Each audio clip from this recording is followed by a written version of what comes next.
Las Vegas has always thrived on the unexpected, but in September 2025, the surprises took a darker turn.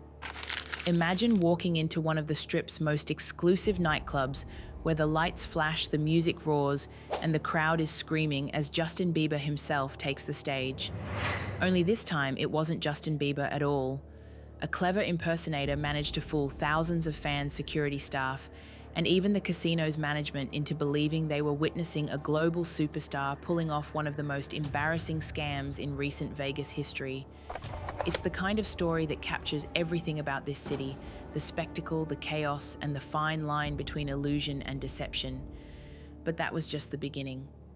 This month, casinos have quietly rolled out new tricks on the gaming floor, turning one of the most hated games in Vegas into something even worse, squeezing more money out of players who don't understand the math stacked against them.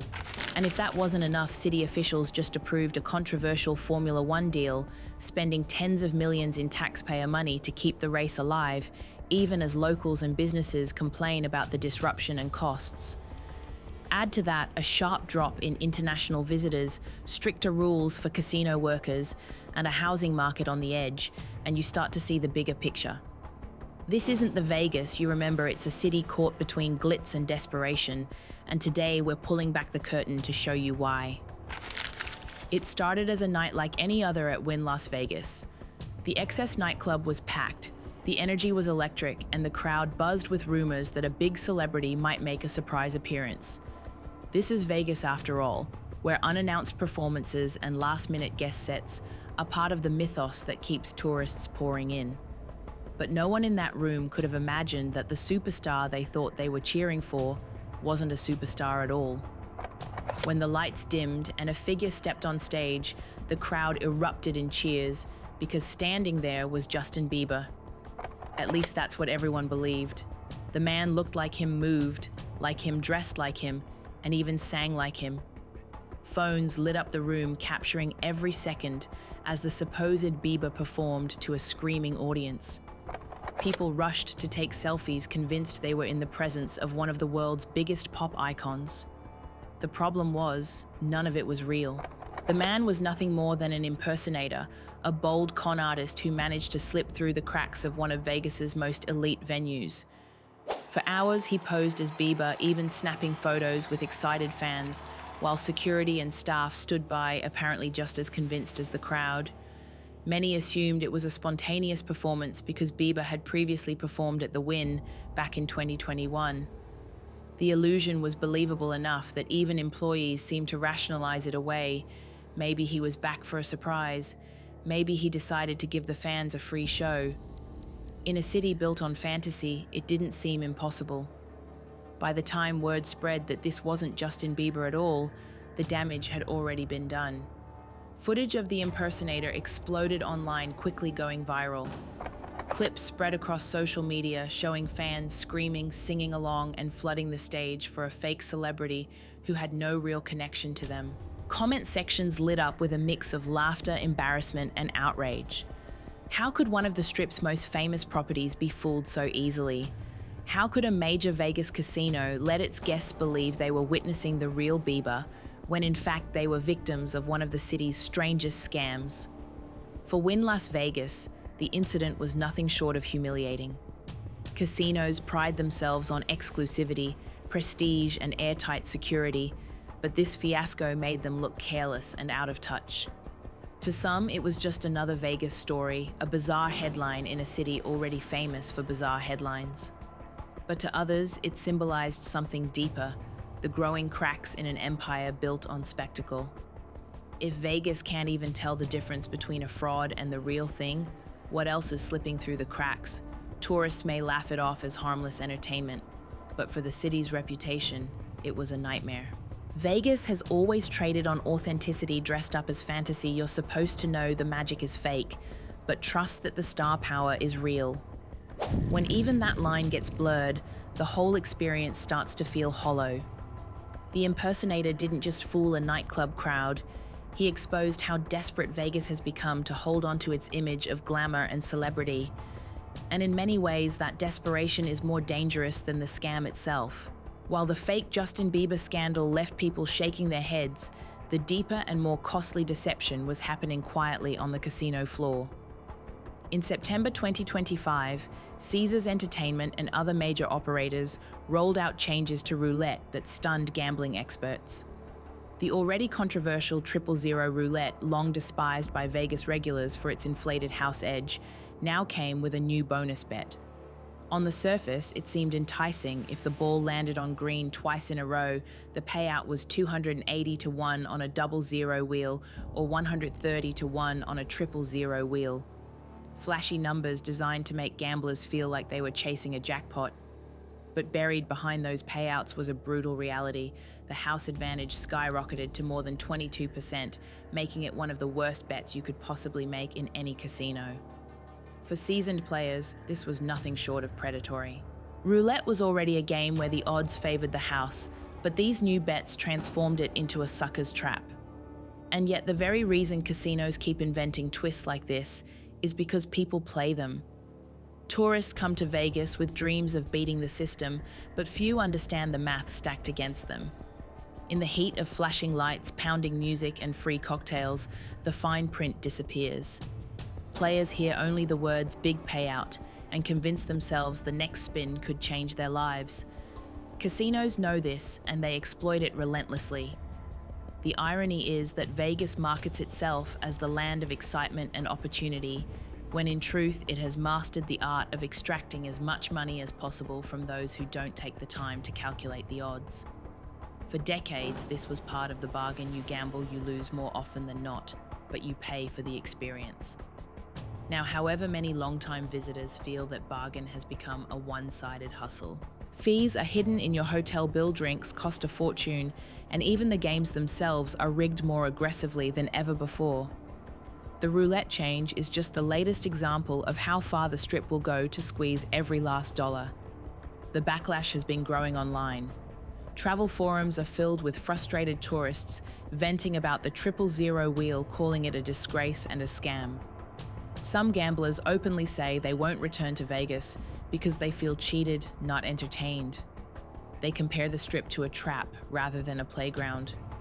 And yet, despite the anger, the tables still fill up every night. Crowds keep spinning the wheel, convinced that luck will somehow defy the math. That contradiction is exactly why casinos never stop finding new ways to tilt the odds further in their favor. But it's not just roulette. Across Vegas, the so-called nickel and dime culture has become impossible to ignore. Restaurant CNF fees quietly added to bills, resort fees ballooning on top of room rates, and games structured to maximize losses rather than provide fair entertainment. What used to be a city that offered value, cheap buffets, discounted rooms, low-stakes gambling, is now accused of openly bleeding its guests. Even insiders admit that this shift has alienated many of the loyal customers who once visited Vegas year after year. What makes this transformation more troubling is the context.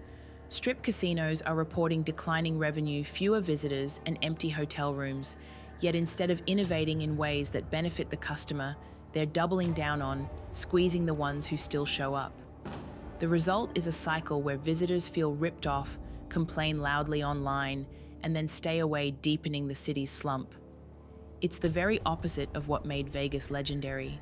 Still, the city banks on a simple truth: there will always be someone new walking into the casino for the first time, wide-eyed and unprepared. That endless churn of dreamers keeps the roulette wheels spinning no matter how unfair the odds become. And in September 2025, as tourists discovered the shocking reality of a 22% house edge, many began to ask themselves whether the thrill of Vegas is worth the price, or if the whole city has simply become one big scam dressed up in neon lights. If the fake celebrity scandal and the casino scams revealed cracks in Vegas's glittering facade, the Formula One deal exposed something far larger: how the city's leaders are gambling with taxpayer money. In early September 2025, the Las Vegas Convention and Visitors Authority approved a stunning contract extension that will keep the Formula One Grand Prix in the city through at least 2027. On paper, that sounds like a triumph, Vegas hosting one of the world's premier racing events in the heart of the Strip. But beneath the celebration lurked outrage because this deal came with a massive price tag.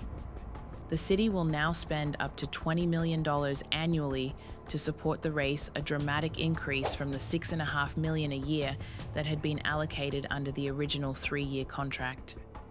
For many locals and small businesses, the announcement felt like a betrayal. Last year's inaugural F1 race brought weeks of lane closures, construction chaos, and disruption to restaurants, hotels, and shops that weren't directly tied to the event. Residents complained that they were locked out of their own city, while a global spectacle was staged for wealthy tourists and corporate sponsors. The promise was that the headaches were temporary and the benefits, exposure, prestige, and spending would outweigh the pain. But now, with costs tripling and disruptions continuing, critics argue the race is less about boosting Vegas and more about draining it. City leaders, however, see it differently. LVCVA CEO Steve Hill defended the new deal, pointing to cheaper ticket packages that he claims have boosted both sales and revenue. He insisted that construction improvements will shorten road closures from 8 weeks to 5 a concession, meant to appease angry locals. To him, the F1 race is an investment, a global event that elevates Las Vegas into the same league as Monaco and Singapore. Hill framed the contract as proof that Vegas is still the envy of the tourism industry, a place so magnetic that it can command international spectacles even in times of economic uncertainty. But that message hasn't calmed the storm. Critics say the math doesn't add up. Spending $20 million a year in public money at a time when visitor numbers are falling and casinos are cutting room rates feels reckless. To struggling business owners who endured road closures and saw their customer flow evaporate during the last race, the idea of paying even more for future disruptions is infuriating. Some accuse city officials of prioritizing tourists over residents throwing money at flashy events while ignoring deeper issues like housing costs, job insecurity, and declining international travel. The politics are even more complicated. The Tourism Authority voted unanimously for the deal, a decision that raised eyebrows among skeptics who believe the outcome was predetermined. There were no public hearings that gave real weight to community concerns, no alternative proposals explored. For many, the deal reinforced a familiar narrative in Las Vegas: the house always wins, and the house is the powerful casino and tourism industry, not the people who live and work in the city. Yet despite the backlash, there's no denying the spectacle of F1. When the race takes over the Strip, the images are broadcast around the world: cars screaming past neon towers, celebrities mingling with high rollers, and Vegas showcased as the ultimate playground. For city officials, that publicity is priceless. For everyone else, the price tag is very real. The deeper question is what this decision says about the future of Las Vegas. Is the city doubling down on glitzy mega events as a way to mask deeper problems, or is it truly building a foundation for long-term success? Right now, it feels like both. The F1 race is a symbol glamorous on the outside, costly and disruptive on the inside, and polarizing in a city already split between tourists chasing fantasies and residents living with the consequences. Whether the gamble pays off or leaves the city in deeper trouble remains to be seen. But one thing is clear: this isn't just about racing, it's about who Vegas is really being built for. Beyond the scandals on stage, the rigged games on the floor, and the multi-million-dollar spectacle of Formula One, the larger story of Las Vegas in September 2025 is one of a city teetering on the edge. The numbers themselves paint a sobering picture.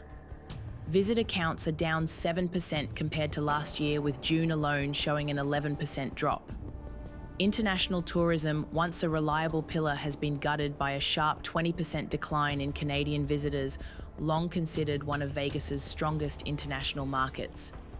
Tariffs and economic friction have made cross-border travel less attractive, and while officials push campaigns like Locals Unlocked to entice residents to spend money at Strip properties, the truth is that no city thrives on locals alone. The very brand of Vegas depends on the constant churn of outsiders arriving with cash to burn. Meanwhile, policies at the casino level have added fuel to the fire. In August, Caesars Properties began enforcing a controversial rule banning employees from wearing masks unless they presented a doctor's note. Wynn and Encore followed with similar restrictions taking effect in September. For workers, many of whom had grown accustomed to pandemic-era protections, the decision felt like the casino giants were prioritizing appearances over safety. For tourists, the move sent mixed signals about whether Vegas was still a city that cared about customer comfort or if image had fully overtaken substance. The Strip built its empire on service and spectacle, but when the staff feels like disposable props, the guest experience inevitably suffers. The housing market tells another part of the story. The median home price sits at $485,000, a staggering number compared to a decade ago, but buyer demand has collapsed. Inventory is up 77%, forcing sellers to slash prices, pay closing costs, or offer creative concessions like 6 months of interest-free payments. Builders are luring buyers with mortgage rates below 5%, a rarity in today's economy. For the first time in over a dozen years, the balance of power has shifted. Buyers finally hold the upper hand. Yet that advantage is tempered by uncertainty. No one knows how long it will last, and locals worry that today's deals could vanish as quickly as they arrived if outside investors swoop back in once the market stabilizes. Even within the casino industry, the divide is stark. Strip properties are bleeding discounting rooms and clinging to new gimmicks to keep guests at the tables. But Boyd Gaming, which caters to locals, reported its strongest quarterly growth in more than 2 years. With revenues up 7% and net income of $150 million, Boyd made it clear that stability lies not in tourists chasing illusions, but in the steady stream of residents who see gambling as a lifestyle rather than a vacation novelty.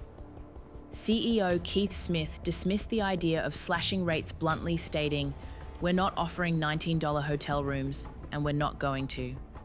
His defiance contrasted sharply with competitors desperate to fill empty Strip towers at any cost. At the same time, the Golden Gate Casino revealed plans to replace human dealers with electronic table games, sparking fierce debate. Proponents argued that machines cut costs and attract a younger tech-driven crowd, but traditionalists saw it as the erosion of the very soul of Vegas. The human interaction between dealer and player has always been part of the allure, the tension, the camaraderie, even the drama. Replacing it with screens makes sense to balance the books, but it risks turning casinos into sterile arcades, stripping away the mystique that keeps players coming back. It is another reminder that Vegas is caught between preserving its legacy and racing to adapt in ways that may ultimately alienate the people who still care. Taken together, all these threads weave the image of a city in flux. Tourism is weakening, policies are alienating workers. The housing market is wobbling, and the very nature of the casino experience is being redefined. Vegas has always thrived on reinvention, but reinvention usually meant building bigger, flashier resorts and reinventing entertainment on a grander scale. This time, the changes feel more desperate, like patchwork fixes to keep the illusion alive while the foundations grow shaky. Whether Vegas emerges stronger or slips further into decline will depend not just on flashy deals and neon lights, but on whether it can remember what made the city irresistible in the first place. Las Vegas in September 2025 is a city standing at a crossroads. A fake Justin Bieber fooled thousands of fans and embarrassed one of the Strip's most elite casinos, exposing how fragile the glamour really is. New casino tricks like 000 roulette make it clear that the odds have never been more stacked against the players, turning what was once entertainment into something that feels like exploitation. The Formula One deal revealed a city willing to pour millions of taxpayer dollars into spectacle, while locals and small businesses absorb the cost. And behind it all, visitor numbers are sliding, workers are stripped of protections, housing is unstable, and the very essence of the casino floor is being replaced by machines. Vegas is still dazzling, still loud, still capable of staging moments no other city in the world can deliver. But the cracks are widening, and people are starting to wonder if the magic is fading. The question now isn't just whether Vegas can survive, it's whether it can survive without losing the very spirit that made it legendary. Will the Strip reinvent itself in a way that honors its history, or will it hollow itself out chasing short-term profits and glitzy distractions? One thing is certain, the Vegas of today is not the Vegas you remember, and it may never be again. But the story is far from over. If you want to keep uncovering the scandals, the secrets and the hidden truths behind the neon, make sure to subscribe, drop a like, and share your thoughts in the comments. Do you think Vegas is still worth visiting, or has it crossed a line it can't come back from?